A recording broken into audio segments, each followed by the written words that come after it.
Со тоа што вчера ја објавивте новата ревидирана и надградена и проширена програма на Министерството, навистина ќе ни отворите многу работа. Ќе треба да бараме надзорна за начинот на тоа како целото го направивте, меѓутоа тоа е друго прашање. Што се однесува до темата која што е нели на оваа надзорна расправа. Моите прашања до вас, господине Адеми, се следни. Дали сметате дека Министерството за култура треба да спроведува културни политики или да ги задоволува интересите и страстите на дневната политика?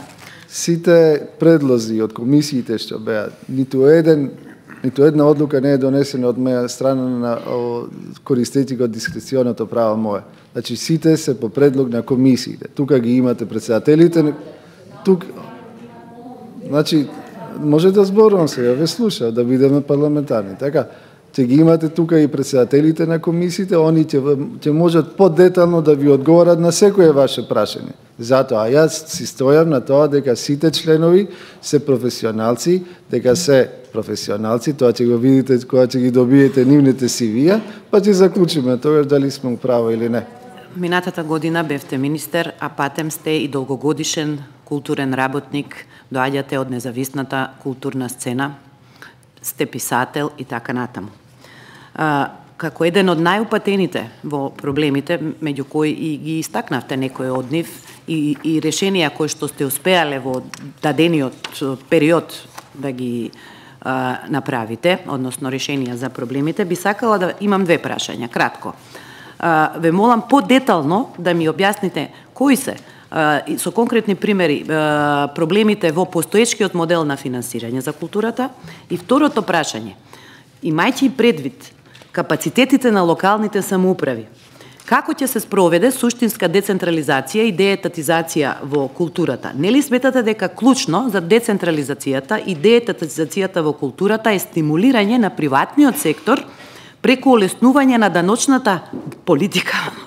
Извинете. Преку олеснување на даночната политика да ја спонзорира културата.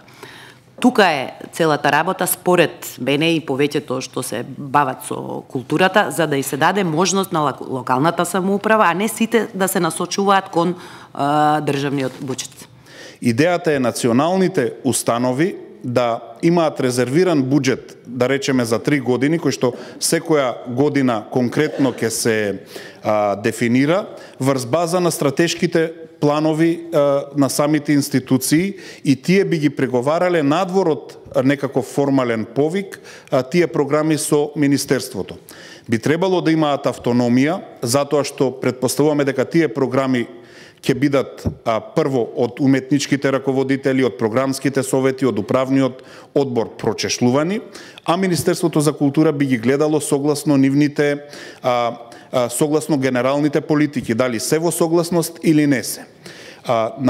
Затоа што сега имаме ситуација да решението често пати се остава и на самата комисија. Институциите знаат да поднесат многу апликации, некогаш во измерено финансиски со исти средства колку што и целата програма во дејноста, и на тој начин одговорноста ја префарлуваат во голема мера кај комисијата. Дали се слушавте што зборувате, затоа што всушност ве слушаат луѓе од фелата кои што знаат што се случува во културата во овие 2 години. Вие зборувате за домаќинско работење, а ова што го зборувавте денес е за на пресконференција, односно чиста демагогија. Во текот на работата на годишната програма на сила биле процедури по ИСО стандардизација, една од нив се однесуваше на годишната програма за носењето кога вие бевте министер. ИСО стандардизација која што не измисли ниту ВМРО, ниту министерката Канчевска. По која процедура ја донесовте годишната програма, затоа што и ланската програма беше идентично лоша и скандалозна и нема ништо разлика со овогодинешната?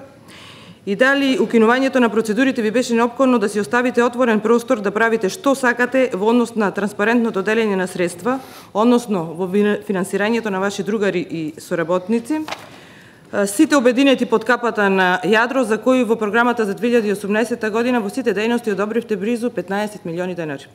Ако кон ова ги додадеме и средствата одобрени за комисии во кои токму своји другари со работници се поставивте да ви обезбедат алиби, изработувајќи критериуми и процедури по свој личен крој, ќе добиеме слика дека без малку 2 дејности се одлеале на ваши блиски луѓе. Одбивте исказот кој што е критички и аналитички и понудивте една ефтина партиска конфронтација, особено користејќи го овие ситни ad hominem аргументи. Јас не сум дел од контрапункт од 2007 година, а Сдруженијето е формирано далечната 2002. Како може да ме обвинувате дека јас имам било каков допир во коруптивна смисла или клиентелистичка во која што тврдите? Ние како граѓански сектор и независна сцена настапувавме отворено во јавноста и во таа смисла бевме големи критичари на вашите политики. Меѓутоа, јас немам никаков конкретен конфликт на интерес. Се разбира, ги бранам политиките за кои што се залагам и ги користам ресурсите и компетенциите на луѓето во кои што верувам. Во таа смисла ве уверувам дека и изборот, и селекцијата на луѓето и постапките кои што тие ги правеа се апсолутно на увид во јавноста и секако транспарентни, јавноста може да ги вклучи во дебатата. Како што знае цела јавност, имате естрадна кариера во фолк музиката и сигурна сум и верувам дека во овој сегмент сте стручна, но се ме наметнува прашањето, врз основа на кои критериуми, закон или акт ревидиравте програма од национален интерес во Министерството за култура? Или да бидам поконкретна, нели се чувствувате малку непријатно што вие сте ја ревидирале програмата на примадоманата на македонската опера и балет, првенката Весна Гиновска-Илкова?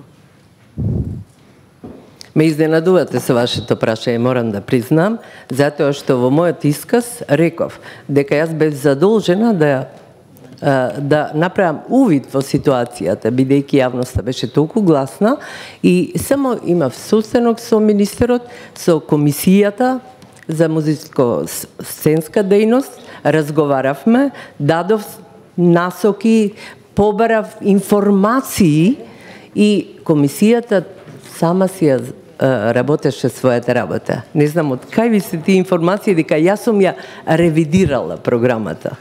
Значи, тоа не е точно, апсолутно, морам да ви признам, бидејќи во таа комисија, како што ја споменавте, Весна и другите компетентни членови од таа комисија си ја знаат својата работа. И ја направија ревизијата и вчера листата, коригираната листа излезе. Токму членовите на различни комисии кажа информации на кој начин сте ги давале насоките, меѓутоа одиме понатаму. Во вашата кариера имате и настап на Фолкфест во Ландово, фестивалот каде излегоа најголемите македонски хитови. Впрочем, и ваша песна од фестивалот своевремено беше хит, меѓутоа вие, заедно со вашите соработници, одлучивте на овој фестивал, баш вас, кога ве вклучија да ревидирате програма, да го скратите буџетот на 1 милион денари, односно помалку од лани за 800.000 денари. А да не зборувам за време на ВМРО ДПМН, кога за фестивалот се одвојуваа по 3 милиони денари годишно. Зошто го правите? Пак ќе споменам дека јас не учествувам ни во зголемување, ни во кратење на било каков буџет. Јас, пошто го спомнавте Валандово, и јас во мојата кариера и сум организирала доста и манифестации се. И точно ја знам процедурата и трошковите за таквите манифестации. И можам да ви кажам еден Фолкфест Валандово дека трошковите се преку 5 милиони. Валандово ова година од листата гледам дека доби 1 милион денари. Меѓутоа и општината учествува тука со средства и ова е само капка во трошковите со кои што Министерството за култура помага да се одржат таквите манифестации.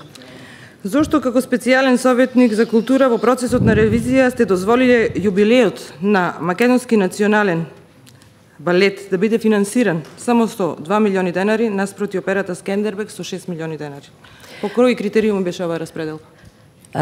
Ке имате можност овие прашања да ги поставите на председателите на комисиите и ќе ви одговорат. Во ред, тогаш имам и четврто прашање, господи Ласкова. Во Македонија има многу камерни состави и во овогодинешната програма не е поддржан ниту еден. Овогодинешната програма музичко-сценска дејност, се надевам дека таму и сами кажавте дека сте дале некои насоки или уште учествувале во ревидирањето. Меѓутоа, како човек кој што е задолжен да ја спроведува националната стратегија, во која што вие имате напишано унапредување на работата на камерните оркестри, се поставува прашањето која всушност стратегија ја следите како национален координатор или советник за култура?